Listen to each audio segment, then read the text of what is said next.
আমার শ্বশুরবাড়ির সবাই আমাকে পছন্দ করত শুধু একজন ছাড়া। আর সে হলো আমার শাশুড়ি আম্মা। আমার শাশুড়ি আম্মা আমাকে কিছুতেই পছন্দ করত না। আর তাই আমার শাশুড়ি আম্মা শ্বশুরকে কুপরামর্শ দেয়। আর আমার শাশুড়ি আম্মার কথায় আমাকে একদিন বাথরুমে নিয়ে আমার সাথে। বাকিটা গল্পতেই বলছি। আমার শ্বশুরবাড়িতে প্রাইভেসির বিরাট সমস্যা। উপরতলার কথা নিচতলা থেকে শোনা যায়। রিফাত যখন আমাকে বিয়ে করে এ বাড়িতে নিয়ে এলো, সবার মাথায় যেন আকাশ ভেঙে পড়ল। আমার শাশুড়ি রিফাতকে উপরে নিয়ে যা বললেন তার মর্ম হল, রিফাতর জন্য খুব বড়লোকের হার্ভার্ড ইউনিভার্সিটিতে পড়া মেয়ের বিয়ে কথা চলছিল। এর মাঝে রিফাত কেন একটা গরিব গুরবা মরহুম সাংবাদিকের মেয়েকে বিয়ে করে এনেছে? এই মেয়েকে নিয়ে কি আত্মীয় স্বজনদের সামনে মুখ দেখানো যাবে? রোটারি ক্লাবের মিটিংয়ে যাওয়া যাবে? রিফাত বোধহয় বাড়ি ছেড়ে দেয়ার হুমকি দিল, ওতে আপাতত কাজ হল। শাশুড়ি আম্মা তিতা ঔষধের মতো আমাকে কোনো রকমে গিললেন। আসলে শাশুড়ি আম্মার রাগ করাটাই স্বাভাবিক। গুলশানে ওনাদের এত বড় দোতলা বাড়ি, সামনে পেছনে বিরাট লন। শ্বশুর সাহেব আর্মি থেকে আর্লি রিটায়ারমেন্ট নিয়ে এরশাদের আমলে বিরাট ব্যবসা আরম্ভ করেছিলেন। সমাজের রাঘব বোয়ালদের সঙ্গে ওনার যাতায়াত। ছেলে রিফাত 6 ফুট লম্বা, সুদর্শন, বিশ্ববিদ্যালয়ের উচ্চতম কর্মকর্তা। পড়ালেখায় ভালো বলে বিসিএস দিয়ে ইনকাম ট্যাক্সে ঢুকেছে।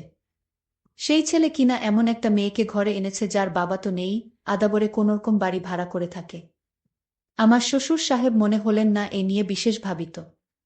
তিনি প্রথম দিন থেকেই একটা নিরপেক্ষ অবস্থান নিলেন। আমাকেও দুঃখ দিতে চাচ্ছেন না, আবার শাশুড়ি আম্মাকেও খেপাতে চাচ্ছেন না। হয়তো কখনো ডাইনিং রুমে আমার সঙ্গে একটু হেসে কথা বলছেন, শাশুড়ি আম্মা ঢোকার সঙ্গে সঙ্গে আড়ষ্ট হয়ে খাবারে মন দিলেন। রিফাত সকালে অফিস চলে যায়, বাবা চলে যান ব্যবসার কাজে। সংসারের নৌকায় অস্বস্তির ঝড়ে দুলতে থাকি আমি আর শাশুড়ি আম্মা। প্রথম 1 মাস শাশুড়ি আম্মা আমার সঙ্গে একটুও কথা বলেননি। এমনভাবে দৃষ্টি হানতেন মনে হতো আমি কোনো ডাকিনী যোগিনী, টাকার লোভে ওনার ছেলের মাথা খেয়েছি। এর মাঝে আল্লাহর বিচার, শাশুড়ি আম্মা হঠাৎ মাথা ঘুরে বাথরুমে পড়ে গেলেন। আমি গিয়ে তাড়াতাড়ি ওনাকে মেঝে থেকে টেনে ওঠালাম, কাঁধে ভর দিয়ে ওনাকে বিছানায় নিয়ে শোয়ালাম। আমি একটা গামছায় বরফ ভরে ওখানে চেপে ধরলাম। শাশুড়ি আম্মা খানদানি পরিবারের অভিজাত মহিলা। আমি স্পর্শ করামাত্রই কেমন শক্ত আর আড়ষ্ট হয়ে গেলেন। মনে হলো আমি চলে গেলেই বাঁচেন। আমি বরফ হাতে নিয়ে বললাম, আপনার অনেক কষ্ট হচ্ছে, আমি আপনারে যত্ন করি। আম্মা, খুব ব্যথা লাগছে বুঝি? শাশুড়ি আম্মা শুকনো গলায় বললেন, সুরাইয়াকে ডাকা হোক। সুরাইয়া আমাদের কাজের মেয়ে, আজ আসেনি। আমি বললাম, সুরাইয়া তো আজ আসেনি আম্মা, দারোয়ান ভাই আছে। 1 গ্লাস পানি আনা হোক। আম্মা, এভাবে প্যাসিভ ভয়েজে না বলে অ্যাক্টিভ ভয়েজে কথা বললে ভালো লাগতো। শাশুড়ি আম্মা কটমট করে তাকিয়ে বললেন, পানি আনছো না কেন? আমি পানি এনে বললাম, আমার একটা নাম আছে, টুম্পা। আপনার ছেলে বলে টুম্পুমনি। আপনার তো কোনো মেয়ে নেই, টুম্পা বলে ডাকবেন, দেখবেন মনটা ফুরফুরা লাগবে। মা কোনো জবাব দিলেন না, ধক ধক করে পানি খেয়ে পাশ ফিরে শুয়ে পড়লেন। শাশুড়ি আম্মা প্রথম প্রথম আমার রান্না খেতেন না। বাথরুমে পড়ার পর থেকে খাওয়া আরম্ভ করেছেন। আমি রুই মাছের মাথা, ইলিশ মাছের পেটির টুকরো শাশুড়ি আম্মার দিকে এগিয়ে দিই। শাশুড়ি আম্মা প্রশংসা অপ্রশংসা কিছুই করেন না। আমার শ্বশুর সাহেব কম বেশি শাশুড়ি আম্মাকে অনুসরণ করেন, সংসারে খামোখা ঝামেলা পাকাতে চান না। সেদিন চিংড়ির দোপেঁয়াজা রাঁধছি, শাশুড়ি আম্মা কি কাজে কিচেনে এসেছেন। আমি চামচে একটু দোপেঁয়াজা এগিয়ে দিয়ে বললাম, মা টেস্ট করে দেবেন কেমন হয়েছে। মা কটমট করে আমার দিকে তাকিয়ে চামচ থেকে দোপেঁয়াজা চাখলেন। তারপর বললেন, বাড়িতে নারকেলের পাউডার আছে, ওটা দিয়ে মালাইকারি রেঁধো, মজা হবে। যাওয়ার সময় একবার ঘুরে বললেন, এটাও খারাপ না, তোমার বাবা পছন্দ করবেন। আমার নিজের মা খুব সংকোচে মাঝে মাঝে ফোন করেন। আমি যে এভাবে হুট করে বিয়ে করব সেটা মাও জানতেন না। অথচ আমি এ বাড়িতে আসার 3য় দিন আমার শাশুড়ি আম্মা মাকে একচোট কথা শুনিয়ে দিয়েছেন। মা ফোন করলেই জানতে চান আমি কেমন আছি। আমি জানাই খুব ভালো আছি। মা কি বুঝেন কে জানে, মন খারাপ করে ফোন রাখেন। এভাবে মাসের পর মাস কেটে যাচ্ছিল, শাশুড়ির মনের তাপমাত্রা কিছুতেই 0 ডিগ্রি সেলসিয়াসে উপরে ওঠানো যাচ্ছিল না। সম্পর্কের বরফ গলতে সময় লাগছিল। অবশেষে একদিন সন্ধ্যায় আমি শাশুড়ি আম্মার প্রাণ ভোমরার সন্ধান পেলাম। আমাদের বাড়িতে রাত 8টায় খাওয়ার নিয়ম। রাতের খাওয়া শেষ হলে একটু গুছিয়ে আমি সোজা বেডরুমে চলে যাই। তখন থেকে সকাল 7টা পর্যন্ত সময়টা রিফাত আর আমার। এই সময়টা আমি অর্জন করি সারাদিন শাশুড়ি আম্মার অবহেলা সহ্য করে। পারতপক্ষে তখন আমি ঘর থেকে বের হই না।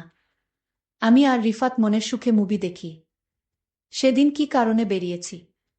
ওমা, দেখি ড্রয়িং রুমে শাশুড়ি আম্মা একা একা খিল খিল করে হাসছেন। ওনার এরকম হাসি আমি কখনো শুনিনি। দরজার কাছে গিয়ে দেখলাম শাশুড়ি আম্মা স্টার প্লাসে শ্রীমান শ্রীমতী নামের এটা সিরিজ দেখছেন। আমি আস্তে করে গিয়ে শাশুড়ি আম্মার পাশে বসলাম। আম্মা একবার কটমট করে আমার দিকে তাকালেন। তারপর আবার টিভিতে মনোনিবেশ করলেন। হাসির মুভি তো চাইলেও গম্ভীর থাকতে পারছিলেন না, একটু পর পর ফিক করে হাসছিলেন। আমিও হাসিতে যোগ দিয়ে বললেন, আম্মা দেখেন মনীষা এটা কি করল। যাই হোক, আমি শাশুড়ি আম্মাকে সবসময় হাসি খুশি রাখার চেষ্টা করতাম, কিন্তু শাশুড়ি আম্মা আমাকে পছন্দ করত না। শাশুড়ি আমার সাথে সবসময় আচরণ খারাপ করে। মনে হয় এ বাড়িতে আমি তাদের শত্রু। আমার স্বামী আমাকে অবশ্যই পছন্দ করে, কিন্তু আমার শাশুড়ি আম্মা আমাকে পছন্দ করে না। এক রাতে শাশুড়ি আম্মা আমার শ্বশুরের সাথে কানাকানি করছে। ফিসফিস করে আমার বিরুদ্ধে কি যেন বলল, আমি তেমন কিছু বুঝতে পারিনি। তবে এরপর দিন থেকে বাড়িতে আমি আমার শ্বশুরকে অন্যরকম দেখতে পেলাম। শ্বশুর আমাকে আগে যেভাবে বোমা বলে ডাকতেন, আজ আর তার মুখে সেই মধুর ভাষা নাই। প্রতিদিন সকালে নাস্তা করার সময় শ্বশুর আমাকে নিয়ে একসাথে নাস্তা করতেন। কিন্তু আজ আমাকে ডাক দেয়নি একসাথে নাস্তা করার জন্য। আমি বুঝে গেছি শাশুড়ি আম্মার কান পড়া পেয়েছে। জানি না আমার সাথে কি হয়। এরপরের দিন আমি আমার রুমে ঘুমাতে গেলাম। তারপর শ্বশুর আব্বা গভীর রাতে আমার রুমে প্রবেশ করল। আমি শ্বশুর আব্বাকে জিজ্ঞেস করলাম, বাবা আপনি এত রাতে আমার রুমে কেন? শ্বশুর আব্বা বললেন, শোনো মা, আমি তোমায় একটা কথা বলতে চাই। তুমি আমার কতটা রাখবে? কি কথা শ্বশুর আব্বা?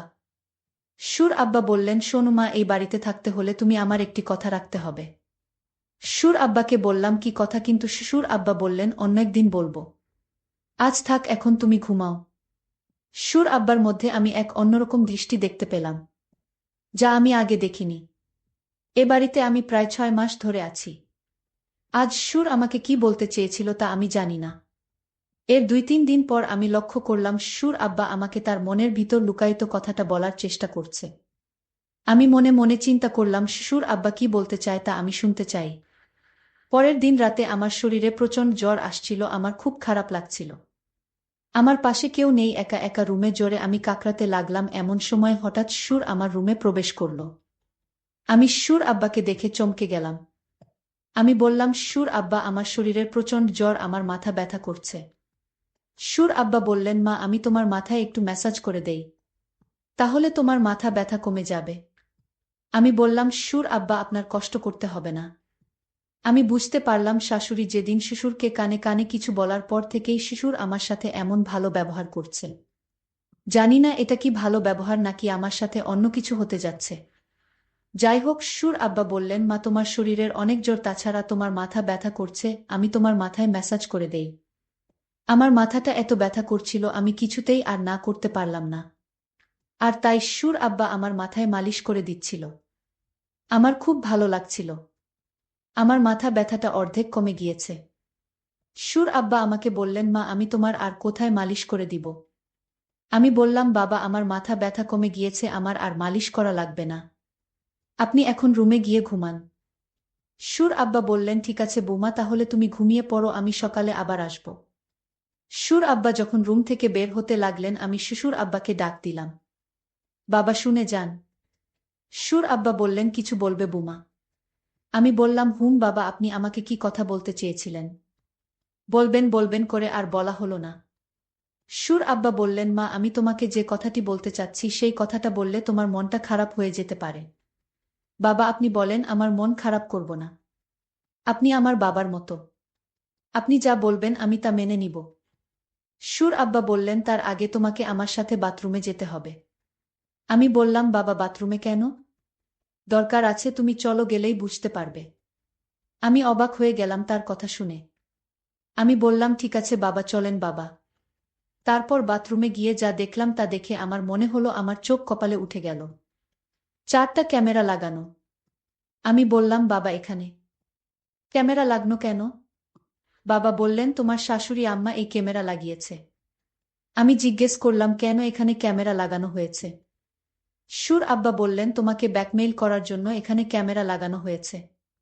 তোমার স্নানের অনেক ভিডিও তোমার শাশুড়ি আম্মার কাছে আছে। আমি বললাম সুর আব্বা আমি যেদিন প্রথম বাথরুমে স্নান করতে এলাম সেদিন আমি এই ক্যামেরা লক্ষ্য করছিলাম। আর তারপর থেকে আমি এই বাথরুমে স্নান করি নাই। আমি এই বাড়িতে যেদিন পা রাখলাম সেদিনই বুঝতে পারলাম আমার শাশুড়ি আম্মা আমাকে এ বাড়ি থেকে তাড়ানোর জন্য আমার সাথে এমন কিছু একটা করবে। কিন্তু আমি তো আর বোকা না, আমিও সতর্ক হয়ে গেলাম। সুর আব্বা আমাকে বলল তাহলে আমি যে ভিডিও দেখলাম সেটা কার ভিডিও? আমি বললাম বাবা আপনি ভালো করে লক্ষ্য করে দেখেন সেটা আমি না, আপনার নিজের মেয়ের ভিডিও। বুমার কথা শুনে চমকে গেলাম। আমার মেয়ের ভিডিও আর আমি চিনি না। সুর আব্বা আমার কথা শুনে দৌড়ে শাশুড়ির রুমে গেল আর বলল ভিডিও প্লে করো, এটা তো বুমার ভিডিও না। এটা আমাদের নিজেদের মেয়ের ভিডিও, তুমি যার ভিডিও ইন্টারনেটে ছেড়ে এ বাড়ি থেকে বের করতে চাইছো সেটা তো বুমা না, সেটা আমাদের নিজেদের মেয়ের ভিডিও। সুর আব্বার কথা শুনে চমকে গেল শাশুড়ি। আমি তখন আমার শাশুড়ি আম্মাকে বললাম দেখুন আপনারা আমাকে যতটা বোকা ভাবছেন আমি ততটা বোকা না। আপনারা আমার মানসম্মান নষ্ট করতে চেয়েছিলেন, কিন্তু আল্লাহর কি খেলা, এখন আপনার মেয়ের মানসম্মান নষ্ট হতে চলেছে। শাশুড়ি বলল তুমি তো অনেক চালাক মেয়ে, আমি ভেবেছিলাম তুমি বোকা, আজ দেখলাম তুমি তো অনেক পাকা একটা মেয়ে। এমন সময় আমার স্বামী আমার ঘরে এসে হাজির, আমাদের কথাগুলো শুনছিল। আমাদের কথাগুলো আমার স্বামী শুনে মাকে বললেন মা আপনি আপনার বুমাকে এমনটা করতে চেয়েছিলেন। আপনার বুমাকে পছন্দ না হলে আমাকে বলতেন, আমি এ বাড়ি থেকে আমার স্ত্রীকে নিয়ে চলে যেতাম। তখন হুট করে শ্বশুর বলে উঠল তোমার মা চেয়েছিল এ বাড়ি থেকে কিভাবে বুমাকে তাড়ানো যায়। তোমার মা আমাকে কানপড়া দিয়ে বলেছিল এমন কিছু তোমার স্ত্রীকে খাওয়াই যেন সে তিলে তিলে মারা যায়। আমার পক্ষে এটা করা সম্ভব হলো না, কারণ আমারও তো একটা মেয়ে আছে। আমি বুমার প্রতি এমন অত্যাচার করতে পারলাম না। বুমা যেদিন জ্বরে তরতর করছিল, মাথা ব্যথায় কাকড়াচ্ছিল, সেই দিন তার মুখখানা দেখে আমি তার মায়ায় পড়ে যাই। আর সেই দিন থেকে সিদ্ধান্ত নেই এই বাড়ি থেকে আমি বুমাকে কিছুতেই যেতে দিব না। সুর আব্বা বললেন পরের মেয়ের ক্ষতি করতে গিয়ে এখন নিজের মেয়ের ক্ষতি হচ্ছে। সুর আমার স্বামীকে বললেন বাবা তোকে আমি গুলশানে আরও একটা বাড়ি কিনে দিচ্ছি, তুই সেখানে বুমাকে নিয়ে চলে যা, নতুন করে সংসার শুরু কর।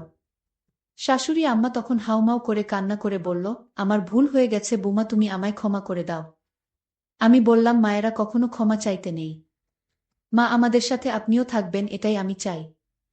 প্রিয় বন্ধুরা তোমাদের কাছে গল্পটি কেমন লাগলো তা কমেন্ট করে জানাতে ভুলবে না।